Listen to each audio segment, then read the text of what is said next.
Hello students, welcome to the channel of Shiksha Sangam 24 और मैं वंशिका धीमान आज फिर से आप सबके रूबरू हूँ एक नए टॉपिक को लेकर। चलिए तो आज स्टार्ट करते हैं एसिड एंड बेस। तो आज जो चैप्टर हम स्टार्ट करने जा रहे हैं एसिड और बेस, जिसमें से क्या होता है बहुत ज्यादा पोर्शन जो आता है क्वेश्चंस का अगर बनता है एसिड और बेस से बनता है।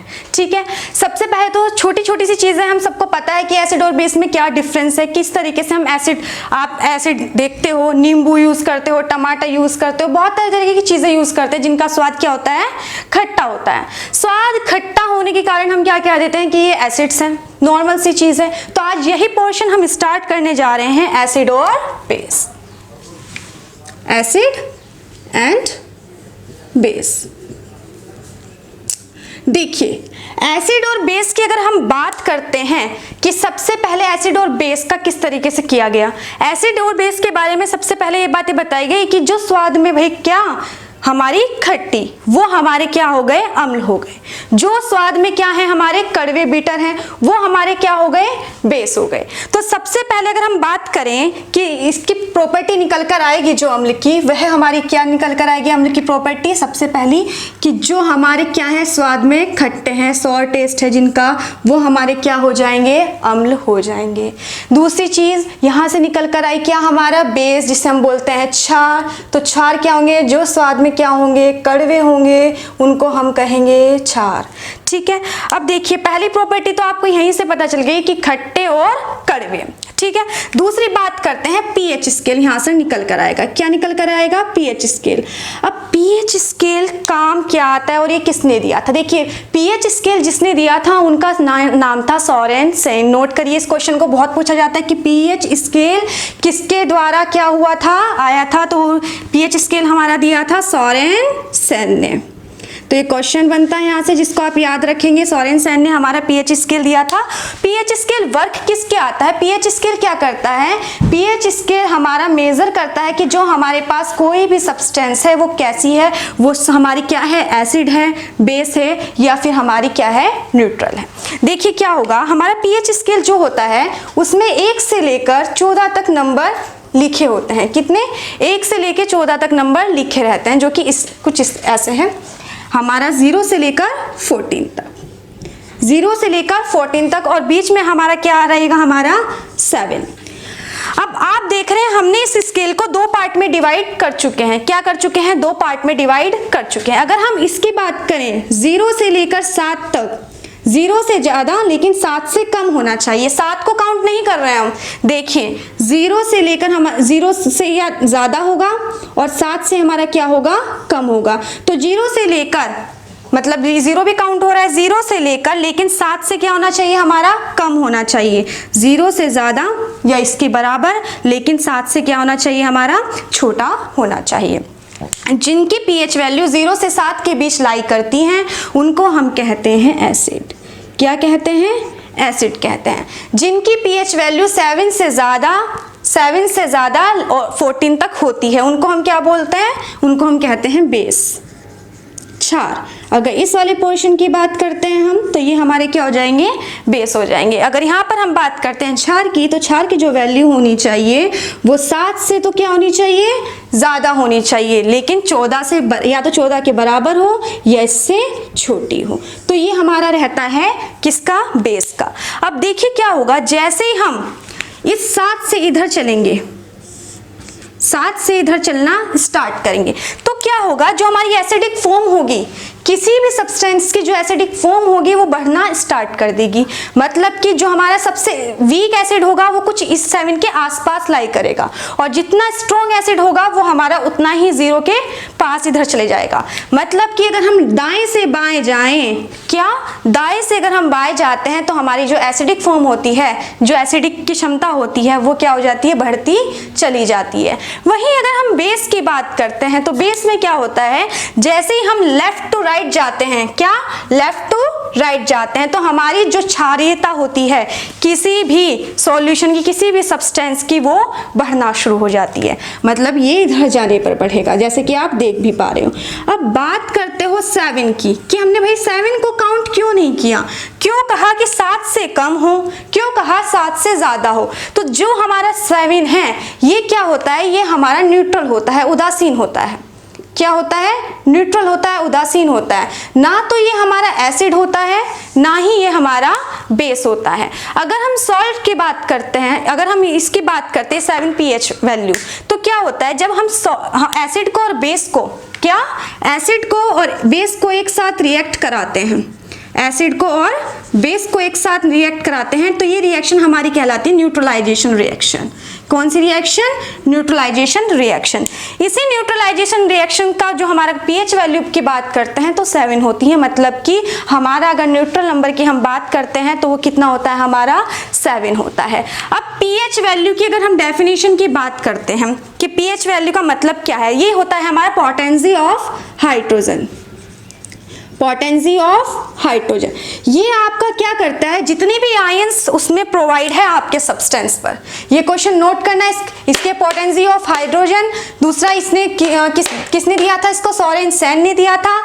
एसिड कहाँ से कहाँ तक लाई करते हैं, बेस कहाँ से कहाँ तक लाई करते हैं, और न्यूट्रलाइजेशन की अगर हम बात करें तो न्यूट्रल कंपाउंड हमारा किस तरीके से बनता है।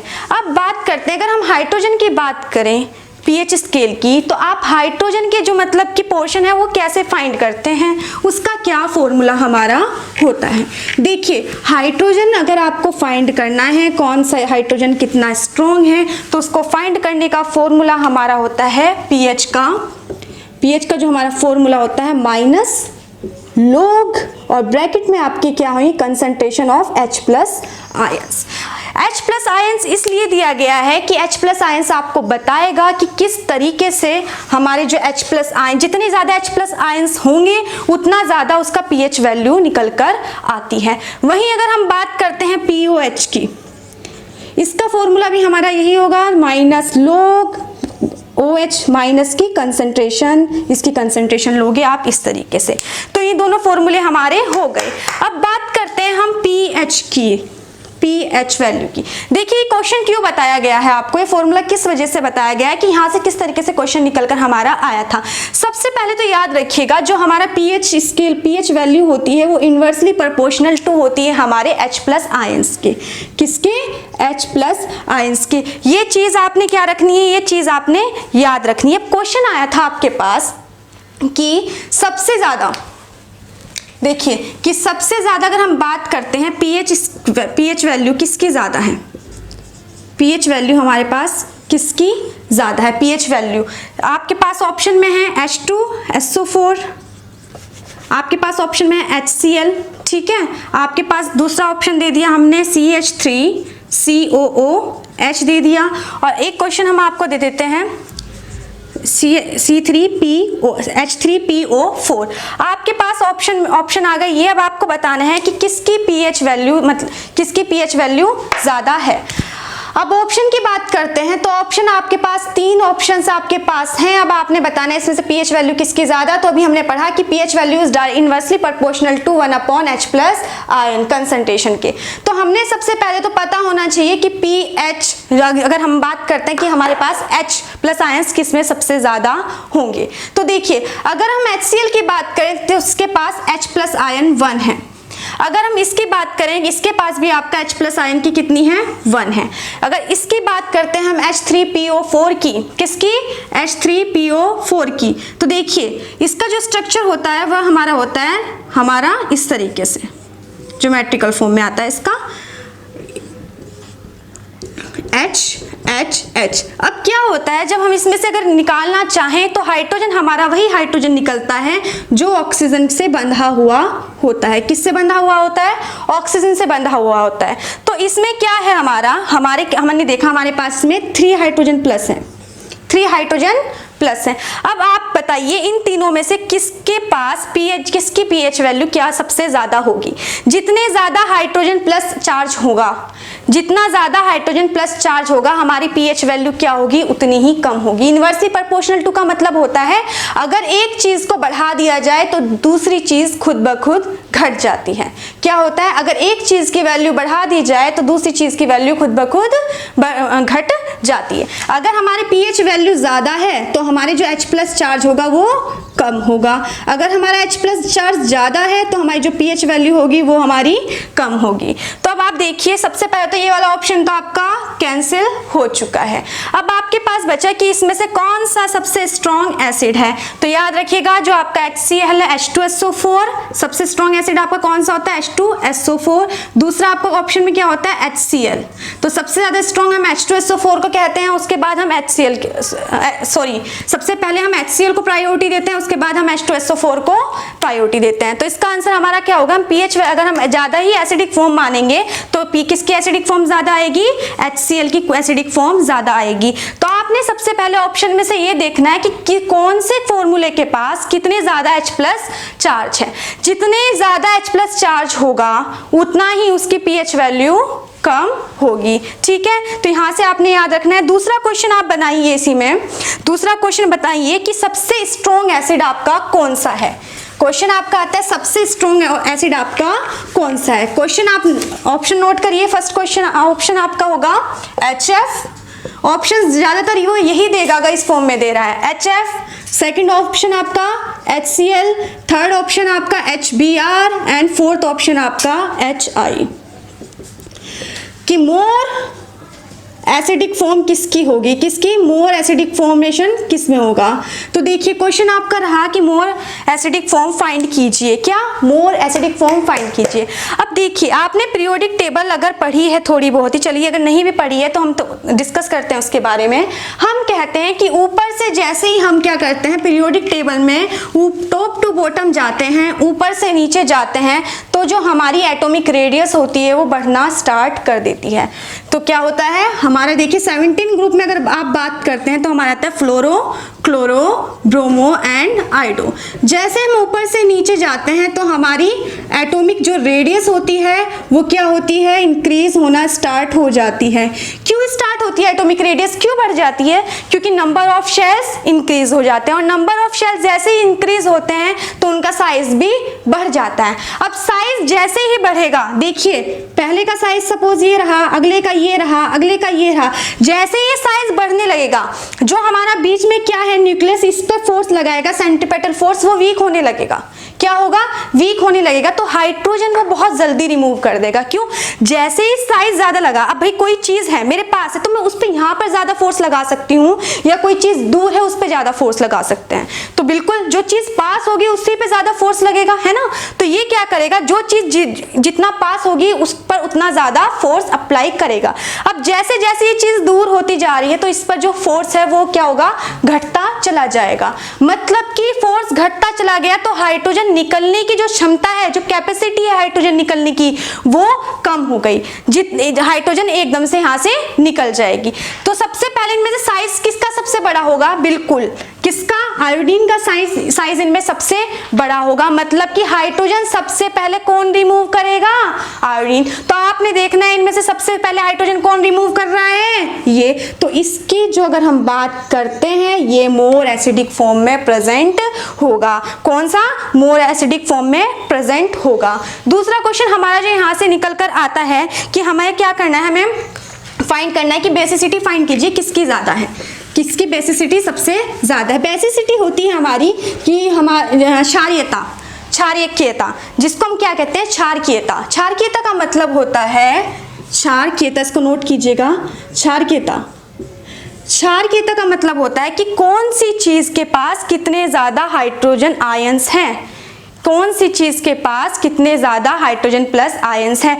तो ऑप्शन नोट कीजिएगा, ऑप्शन आपको दिए होंगे H3PO4। क्या, H3PO4।